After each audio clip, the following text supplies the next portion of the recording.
I think we're going to have to do the same thing because since our blackout, it's been crazy. Something else I learned, that at the beginning of every year, if you don't already have a contract, they can change it. And if you aren't paying attention to your bills, it can go up. And because my uh, disc, TV, whatever you call it, at home, I had talked to them and got a better price. Yeah. And it was on automatic, so I hadn't really paid that much attention to the home stuff because it's not that many of them. Right. And all of a sudden, I discovered it's $40 more a month. And in talking with them, they change it every year. And if you aren't paying attention, you get Right. Right. You always have to be paying attention. All right. All right, we're live. So welcome to those of you who are joining us live at noon. We have Linda McGehee here. We are testing it out. We've got our fingers crossed because if you've been joining us, you know that we've kind of had some technical issues, but I think it's all worked out, hopefully. So we're going to test Linda today. So you guys are kind of our guinea pigs. And Linda's going to talk about the piping tool and the class we have coming up and all that good stuff. Hi, Karen. Hi, Connie. Connie, we missed you yesterday. I was wondering. I was hoping you were okay. And Connie, if you want the link to the thread class, let me know for tonight. Welcome, Cindy. Welcome, Connie. Welcome, Diana and Laura and Carolyn. We got quite a group signed on already. All right, so I am, and Velvet from Maryland. I think you're the furthest one away right now, Velvet. Welcome. Thanks for joining us. All right, so I'm going to turn it over to Linda, and Linda is going to tell us all about the piping wizard, which some of you have kind of had a sneak peek about, but we're going to do it again in case you joined and we had technical issues before. So, Linda, I'm going to turn it over to you. Great, Beth. Thank you. I am hoping that all that chatter I had with the Comcast guys is going to make a big difference today. I upped something or other that he told me I could do, and so I did it and have done some changes on the home front too, so we may be doing some things from there as well as here. One thing I want to mention right straight up front is Beth asked me to do a class on corded piping, so we have scheduled it for February the 25th. She already has the link. It will be on the computer, so it will be a PowerPoint, so you can see up close and personal some of the techniques. You can see actually where the needle is up close on the feet, talking about different companies' feet, different places to put corded piping, how to finish the ends, have an intersection, all sorts of good techniques with corded piping. And it will be February the 25th from 5 to 7 your time. So we will have a PowerPoint for the first hour, and then you all will be sewing while I'm sewing, or I may just be showing you what to do with it. You'll need to have some a little bit of prep work ahead of time, but I know you have the fabric at home because everybody's got a little bit extra fabric. And from what I hear from Beth, you've been collecting more, and that's a good thing. So we'll need a little bit of fabric. We'll need some bias, a couple of strips of bias, and some cord. And of course, you want to have the piping wizard tool. And we're just going to have fun on the 25th of February from 5 to 7 California time. Okay. Now, another thing I want to mention, because I forgot to do it the last time I was with y'all, is about the challenge. I know Beth's been talking about it some, and I've been talking about it some, but we do have a challenge for the show in Reno, and that's where we will be showing the winners as well as a bunch of vests that y'all are making. The base is going to be a vest, and it must be on my pattern. Beth has some of the patterns there, or you can order from my website at gees.com. And you have rules, and they are listed on our website. And I think Beth has some of the sheets there at her place that you need to follow. This long list that you probably can't read, but that you can see it's a long list, are different types of techniques that you could incorporate onto your vest. You need to do at least 3. This is a good basic vest pattern. Once you have it fit your size and you don't change sizes, I've made at least 20 vests from this pattern. It's not good marketing on my part because I'm only selling one pattern, but it's really good for you. You get the basic pattern to fit, and then you start playing. So it doesn't matter whether you like applique, piecing, handwork, machine work, embroidery. It's real easy to follow this list when you're making your project. Remember, you only have to do 3 of the things that are on there. It does mention a zipper, but it doesn't have to be a working zipper because there's no closure on this pattern. Well, I take that back. There is a sort of cheater closure, and that's using chain to hold the buttons in place. You'll see that on the front cover. So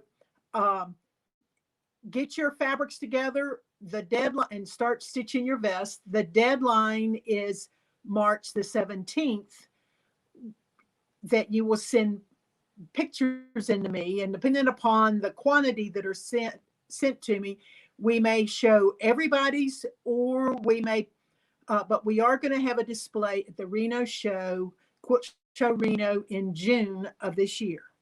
We're very optimistic. We got high hopes of the show must go on. Okay. Corded piping is something that I've done for years and years and years. And it just adds a nice little bit of detail to whatever it is you're doing. This is a little quilt that's been pinned to the side of the bag. It was just easy to display it. And you'll notice that there's a tiny corded piping right around the edge. This is a stripe, and it kind of ties everything together with the binding. And I'm going to give y'all a little story about this, just because I haven't done it in the past on Bess, Monday or Wednesday.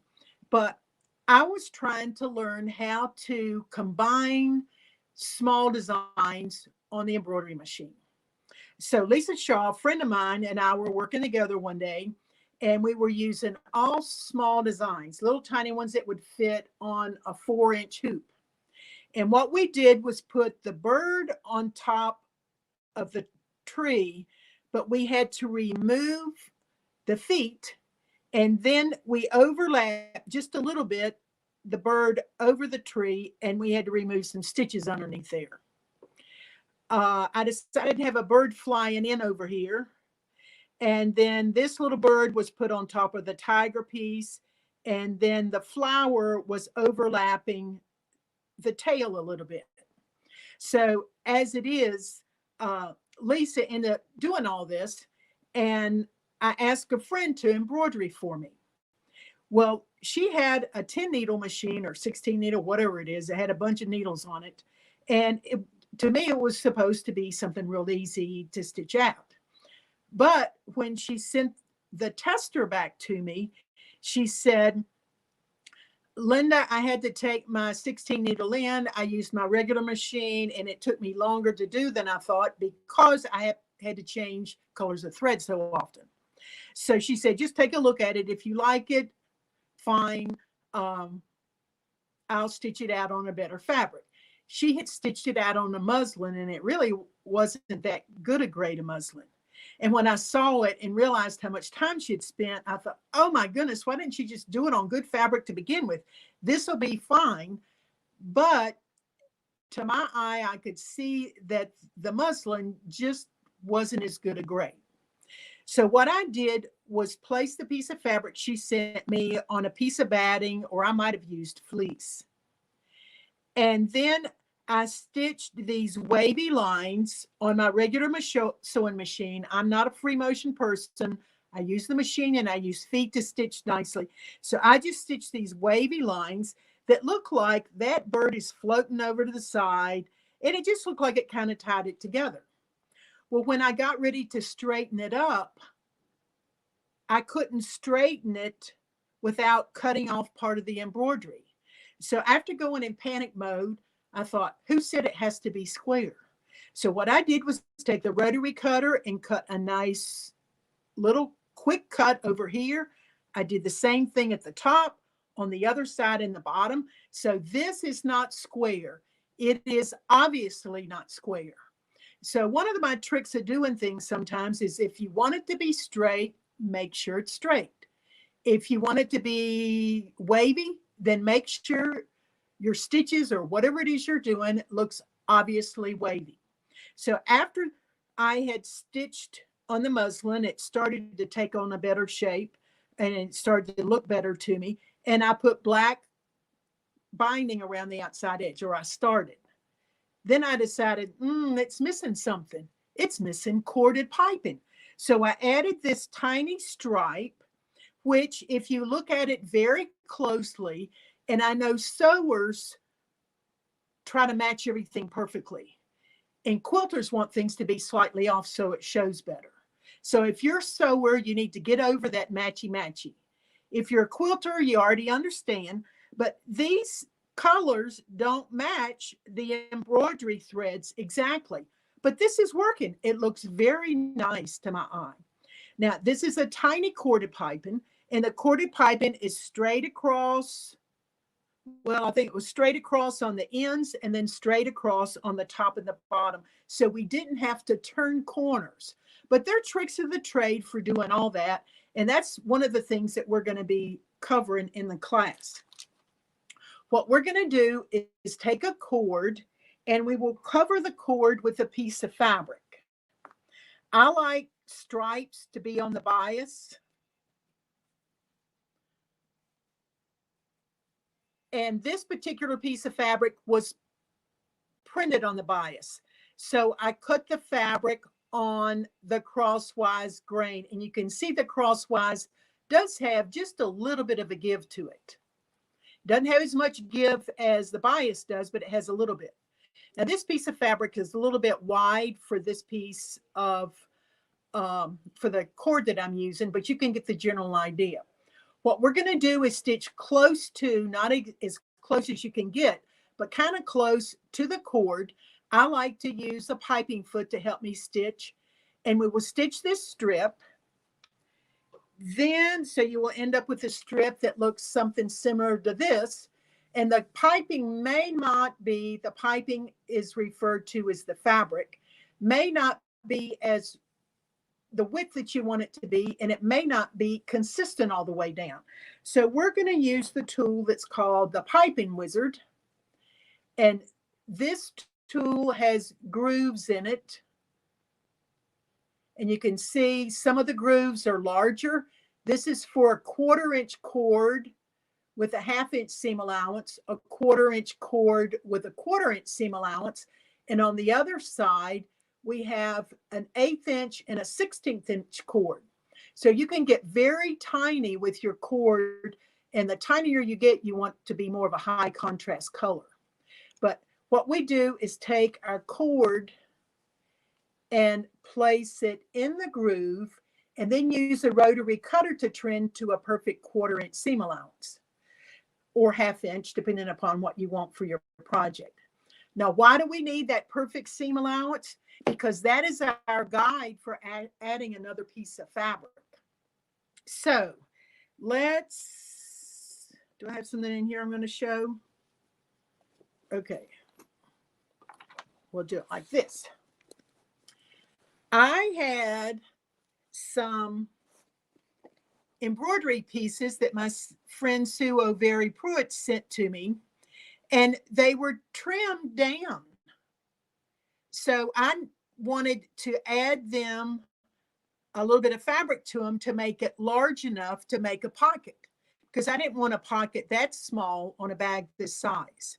So I used corded piping on the ends and in the bottom, added another piece of fabric, and those of you who are quilters know the log cabin terminology. So I did it in a log cabin format to build this piece of fabric large enough to make a pocket. It could have been a yoke or another part of a garment. It could be to add different blocks together on a quilt. I just happened to be working on a bag this time. And on the other side, I have another piece that she sent. And this one was trimmed really tight. So I would have preferred to have a little bit more white there, but that's all I had. So nobody knows except you and me that this isn't the way that I intentionally wanted it to be. Sometimes you have to work with what you have. And, it's not so bad that a little bit of the heart's cut off here and a little bit down at the bottom and on the sides. It's okay. So on another wavelength, if you are really studying something way too hard and you're getting too fussy, sometimes you need to get over it, because most people aren't going to know about it unless you tell them. We're in a classroom scenario and you're learning some new techniques and the whys and the whats. And so that's why I'm telling you more about the detail. Otherwise, if I was just showing this to somebody that doesn't know anything about sewing, they wouldn't have a clue what I was saying if I told them, well, it's got corded pipe and that was cut off, and they don't know that. So we're our worst critics. Well, I'm sure you all have heard about Eleanor Peace Bailey before. And Eleanor has a class that's going on with Beth, and Beth can tell you the details and the times. I can't keep up with her schedule, much less with mine, much less hers. But Eleanor had given me one of her faces. And what I'm going to do is use corded piping. Well, first of all, I'll peel the paper off the back. But I will use corded piping on all the edges to build this. And I might make a pillow. I may not put this on a bag, but I think it would be perfect on a pillow or a wall hanging. But it needs to have a little bit more added to it. Now, I want to show you something that I haven't shown y'all at all on this Monday, Wednesday. It's my cheater corded piping. This looks like corded piping around here, doesn't it? Yeah. Well, it's not. It does look like it has a cord in it. It's not. This is real corded piping around the edge of the pillow, but that's a cheater. And what I did was place a piece of fabric on top, stitch a circle, trim to 1/8 of an inch, and then turn the fabric to the inside.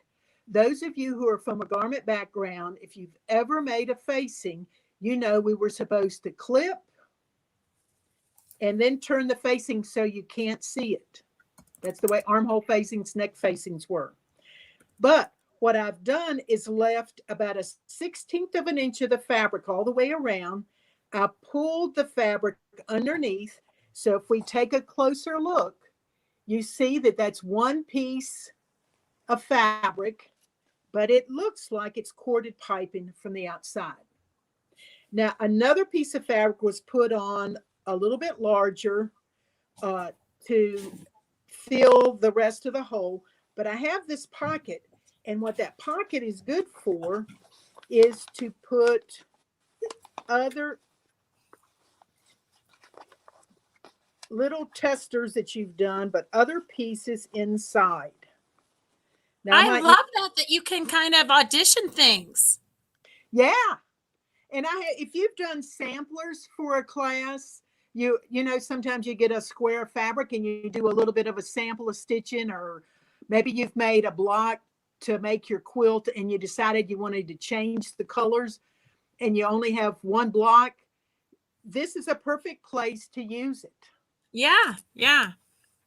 So, and you can interchange these. I've had a lot of ladies say that they make a basic color pillow for their sofa or their chair, and then they change the inset for Halloween, Easter, Valentine's, whatever. So all they had to do was they have one pillow and a bunch of insets. Yeah, perfect. And I put a zipper on the back of my pockets, and you could just put your insets back there so you don't lose them. Mm-hmm. It saves on your storage problem too. Actually, if you come to my house and look at the pillows that are on the sofa, you'll find my Christmas pillows inside the other ones. So I just cover them. Okay. let's see here. Let's take a look at a little bit more corded piping. And this may be something they want to learn about later on too, Beth. But this bag is actually made out of organza. And it's 2 layers of organza with stuff in between. And stuff is thread and maybe sequins, anything that a needle will go through that's stuffed in between the layers. And then there's extra stitching on the top. That's absolutely so beautiful. Bill, I think you might have demoed that on a quilt show, Reno. Possibly. Yeah, that's absolutely stunning. Corded piping around the outside edge, and it gives the bag a nice smooth curve. Oh, isn't it great? So there's tricks to doing different types of corded piping. This one's a little bit bigger than the corded piping we're working with on our quilts and on some of the piecing. But sometimes I like to do over accent things.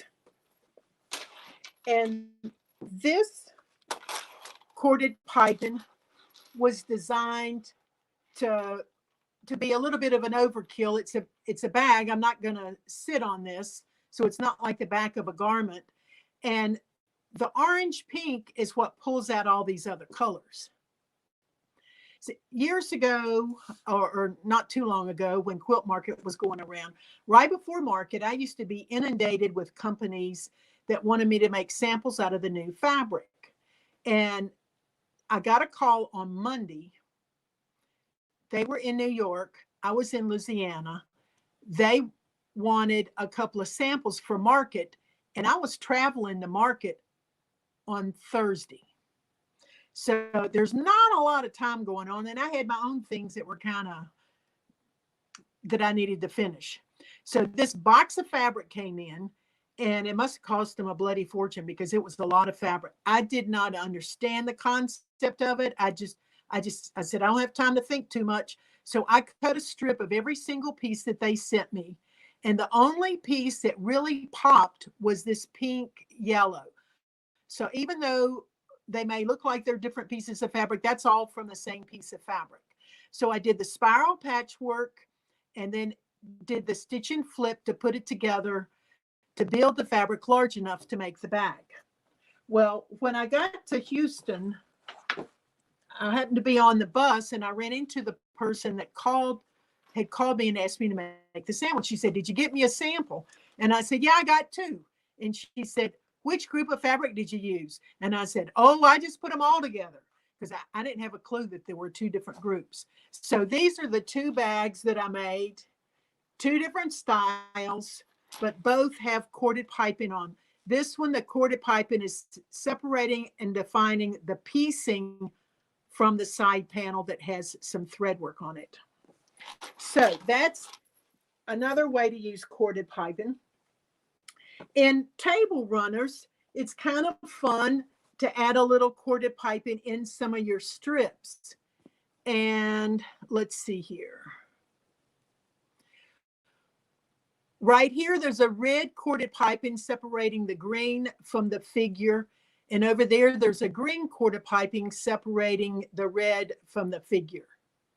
So it just gave it a little, if somebody looks close, it's a little bit more detail. It makes your piece look like you put a little bit extra effort into it. Now, I didn't in this instance put corded piping in with the binding, but maybe another time. Okay. I know I've showed this bag before. This has been one of my favorite bags, and it's called the handy bag, the pocket pouch bag. And this is the largest size. There are 3 distinct sections, and corded piping has separated and defined those sections. The pattern does have the variation of the log cabin, as you see right in here.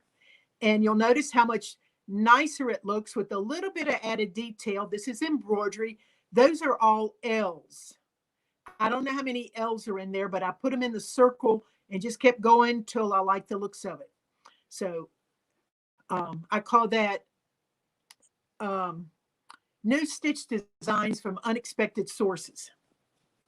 And it gives the side of the bag a little bit better look than the other side where it's just kind of plain. But I do like corded piping as a nice finishing detail. Let's get the strap out of the way. That's the bottom.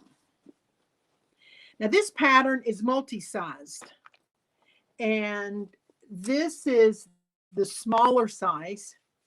And we made this bag at one of the sewing machine conventions when we were doing some couching techniques. So this is more thread work, but you notice how I've separated the thread work in the center with corded piping from the side panel. And this smaller size does not have a gusset in it. Okay, Beth, no laughing. But tell me how adorable those little girls are that are on the side. Okay, wait, you got to glare. Tip it up like towards, oh, yeah. Is that you? The blonde. Oh, how adorable. So did you just print that on the printer fabric and run it through your printer? Run it through the printer, yes. Okay. This was a sepia tone. It's been passed around a lot, so it's got fingerprints up here. But it was printed in color, but it was a sepia tone. So it held the sepia tone. And you'll notice that I also over to the side am carrying a bag. So I go way back with my bag styles. Yeah. I love that. It's a great way to be able to personalize a bag.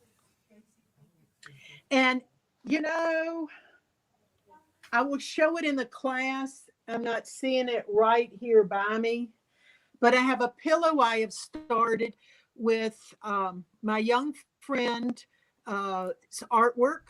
I put it on the printer, printed it, did corded piping around it, added, well, you'll just have to see it in the class. Okay. I was trying all the colors she did in with it. So I did sort of the same stitch and flip to build it big enough to make the size pillow that I wanted. And it's really a fun thing to do for kids because they have lots of artwork. Take it from the refrigerator to your sewing room, and you have the fabric that you can print on, right? Yes, we do. Yep. Okay. So, and the largest you generally going to be able to print is 8.5 by 11. So you want to build that larger to make whatever size pillow you need. And it would be a great gift. If you're making a gigantic pillow, you might have 4 pictures and build it till it's, just use corded piping to help you build it till it looks like you want it to. Now, we have done the handy bag, or excuse me, the pocket pouch in a lot of different classes. And one time, as I was going around the room, I noticed that somebody had put the side panel on, or put the center panel upside down. So take a look at this in the shape that it is. It's a little bit wider at the top and it's smaller at the bottom. This is the same pattern. I love it. I love it when a mistake is still just a different way of having a bag. Yeah, and some people would have taken that and written another pattern. Yeah. But I just tell people it's the same pattern. You just turn the centerpiece upside down. It's not any different in the length. This piece is wider at the top. And the only change that I made was make the strap so it's a double strap, because that looks better with this style as opposed to the straps on the end. Mm-hmm. Yeah. And hold on one second. I see one of Lorelai's bags. I had a panel of Lorelai's sewing ladies, and I used the same pattern, but the block wasn't quite large enough for the panel that I needed. And so what I did was add some rickrack, and it's a little bit wider. It's the piping, but there's no cord in it. So it's a little bit wider up at the top, and then it got narrow down there. That's just enough to build it to make sure it falls in line with the bag, the shape of the pattern pieces. Now this is her sewing ladies, and every one of the sewing ladies has a measuring tape. And when this bag was made, Lorelei didn't have any measuring tape fabric. So I found one of Hancock's or something like that. I found a tape measure that was actually close to 200 inches long. And I thought, well, that'll work. And it's not a good tape measure. It's a tape measure with age. It would probably disintegrate on the ends, but it was perfect for my project. So what I did was make a strap, and here's the strap, but on one side, I laid the tape measure, and this could have been a ribbon. I know Beth had something going on with ribbons the other day, and that's one of the reasons that I asked how wide the ribbon was because you can take a ribbon, a tape measure, a piece of fabric, and put it on top of webbing, stitch on the side, and you get a nice sturdy strap, and you don't have to do as much work. But because getting back to, I can get on sidebars real easy, so I have to watch myself. This tape measure is woven, and then it's printed and cut. So there's a zig in the tape measure and a zag over the edge. That is more secure than trying to edge stitch. So here's the little sewing ladies, and here's another one. One of them used the tape measure in her hair, and the other one used it around her neck. Great fun little bag. Yeah, it's a perfect way to really highlight your panels. Absolutely. Absolutely. Now, one thing about this pattern, and I think a couple of patterns before this one, I started putting a secret pocket in the bottom. So there is a secret pocket in the bottom. So this is for your mad money or an extra key to the house. And recently I had a student write me a note, and she said, Linda, I have so many of those small zippers. I put a zipper in the bottom because it's easier to put a zipper in than it is to close the hole for turning. So that's another idea. Oh, she just has I don't think she puts the pocket part back there. I think she just used the whole space between the lining and the outside of the bag as her pocket. But, you know, whatever works, that's okay. Right, right. So there is, this is the pocket pouch pattern. And if you're interested, just tell Beth, and I have to send her some stuff. I've got a box started for her anyway. So I can put some patterns in there for y'all to put in your bag that she has going for you. Now, one thing I did fail to mention when I was talking about the corded piping, and it just popped into my head. When you purchase the Piping Wizard, you're going to get some piping with it. And I have just found a source. My source that I used to have kind of dried up, so I was leaving it up to everybody to find their own cord. But I have found a really good source, and we are now putting a few yards of the corded piping in with the tool. Those of you who missed out on that part, then Beth will catch you up with it in the next week or so. Okay. Now, this is the smaller corded piping that I like to use for building projects. I do have corded piping that's larger, like for this size too, but when our project in the class, we're going to be making something that's smaller, so we're not going to put gigantic corded piping on it. Okay, let me look around here and see if there's anything I need to mention, or do I have any questions, Beth? No. I've posted the link to the class so they can go right to the link and sign up.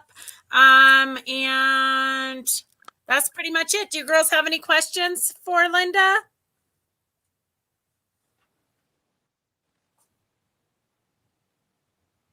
I can show them some other samples I may or may not, they may or may not have seen. Perfect. Perfect.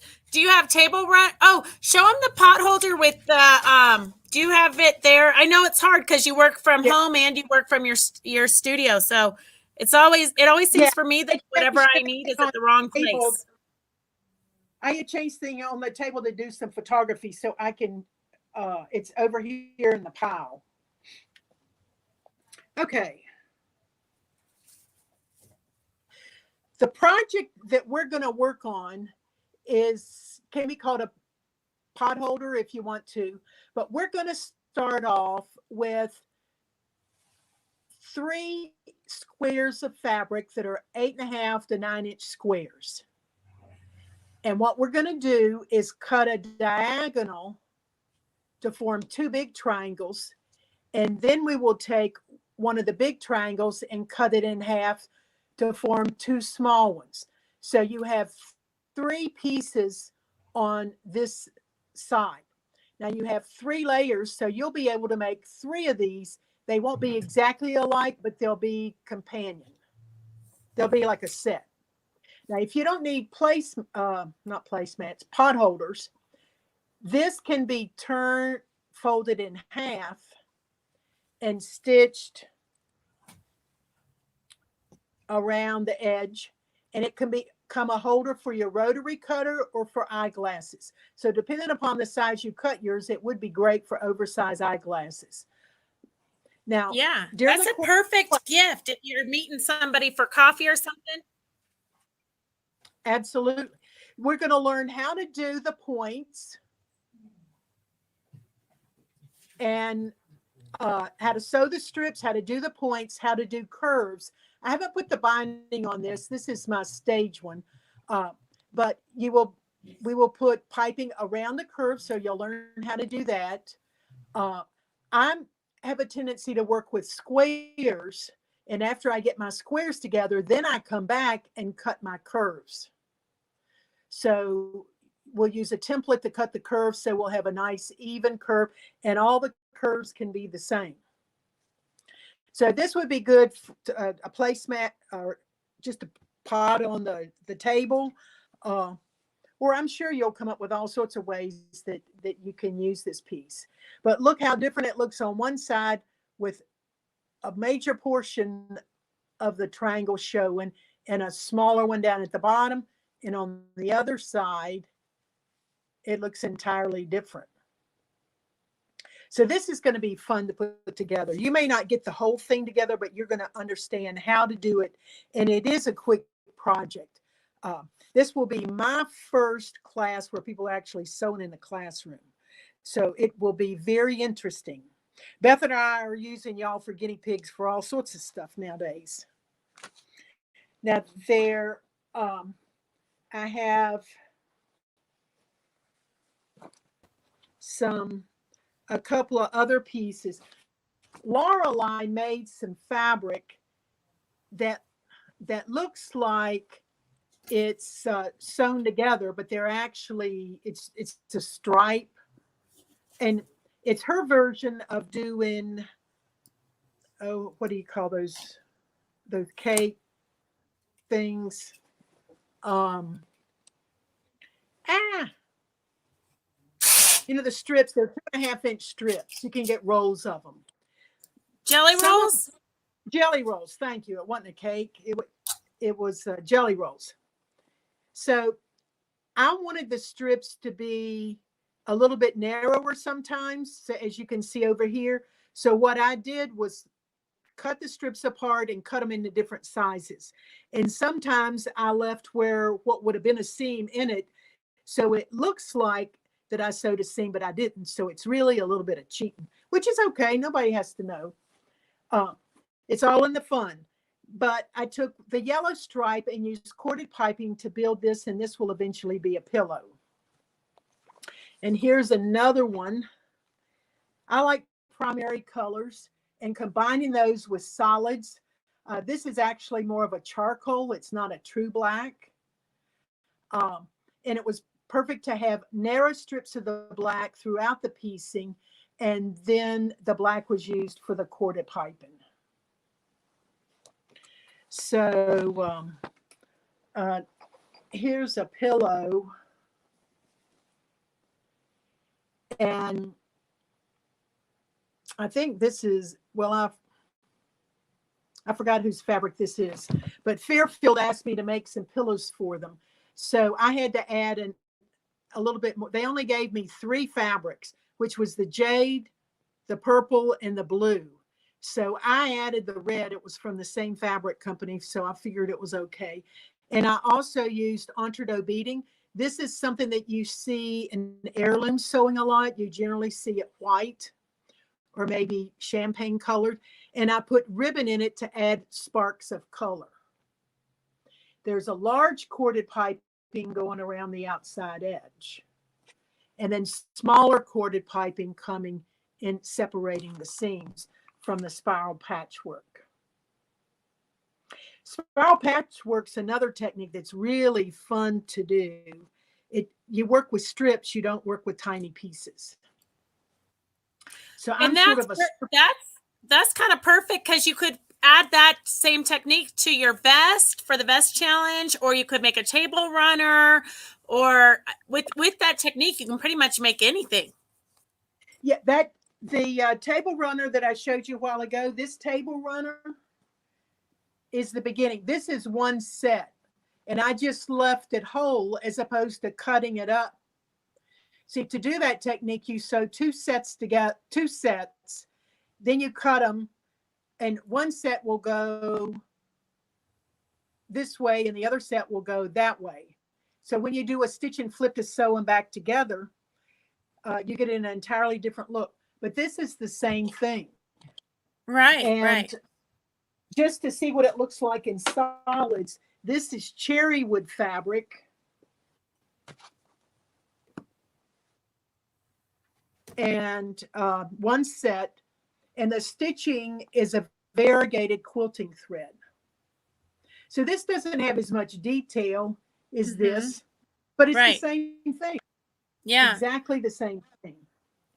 And Katrina wants to know, she lives in Australia and she found the Piping Wizard in Australia, but what size cording does she need so she can take the class? We're going to use a tiny one, so like a 1/16 of an inch, not any more than 1/8 of an inch.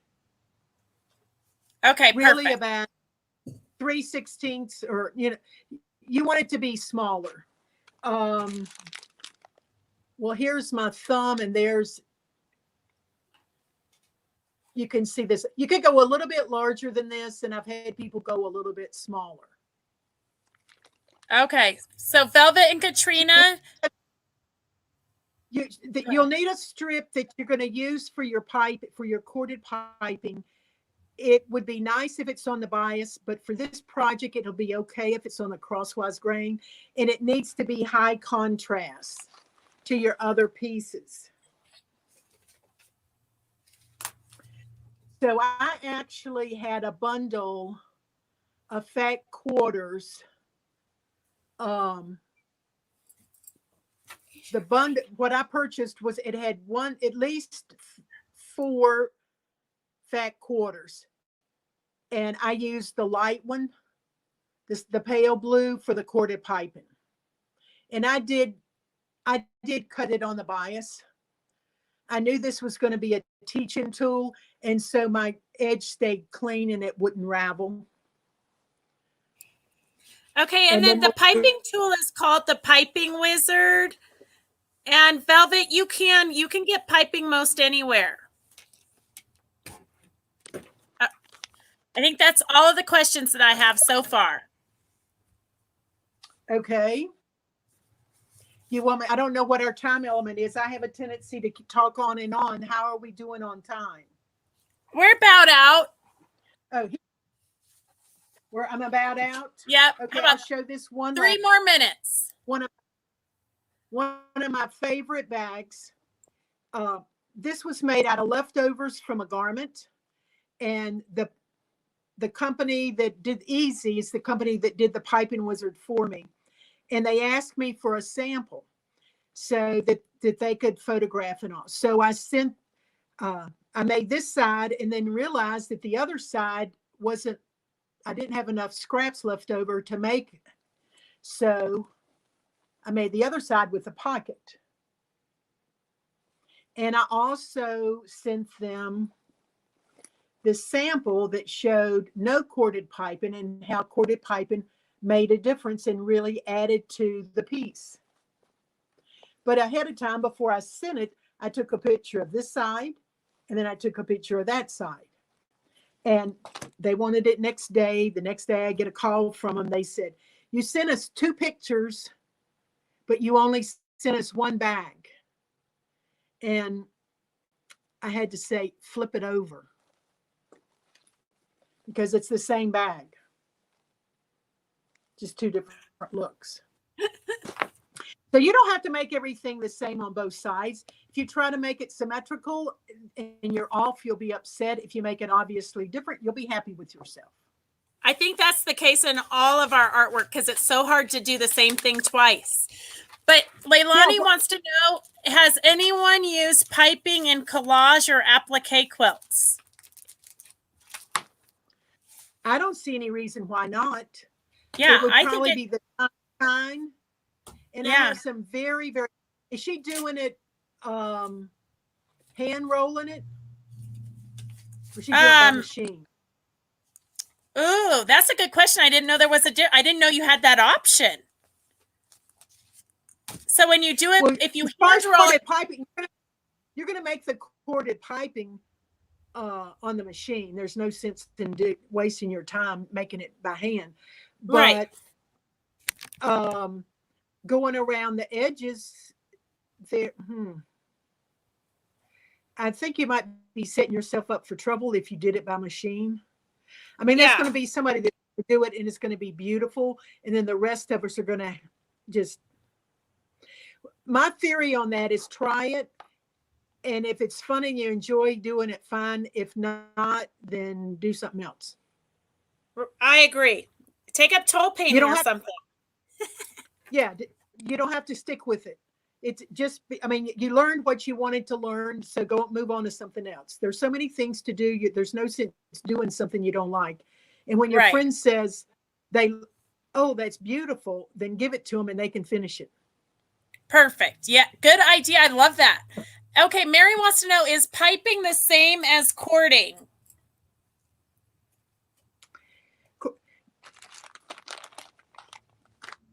Piping the same as corded. Corded piping is the correct term, and it means a cord is in the piping. Piping, where's that other bag?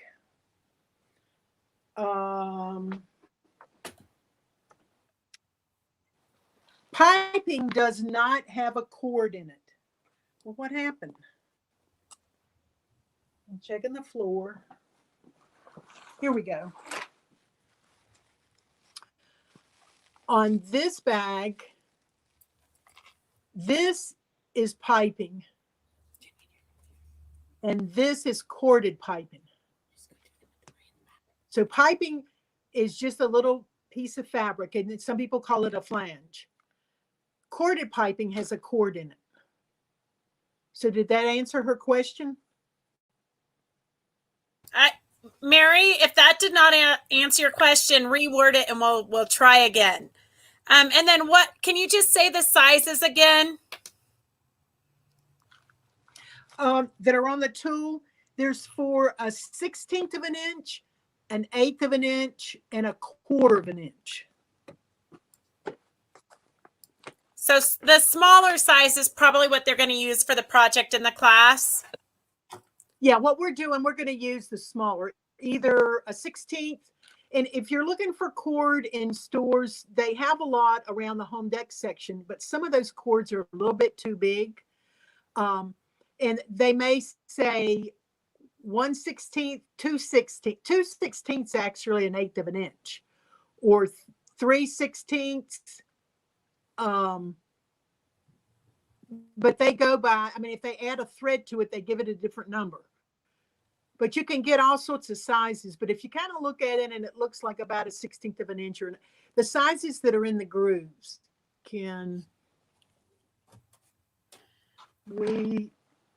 I had a,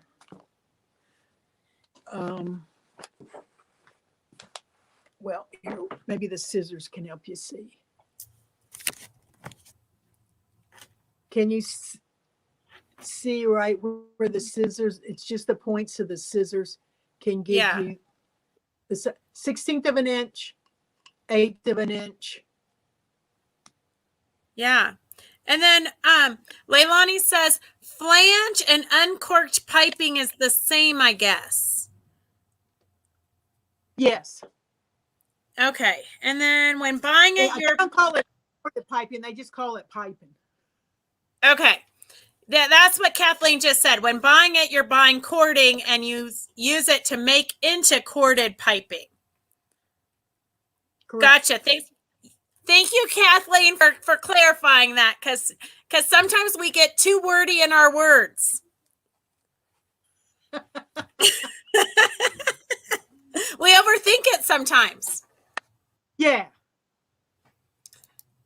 Okay, I think that's it for the questions.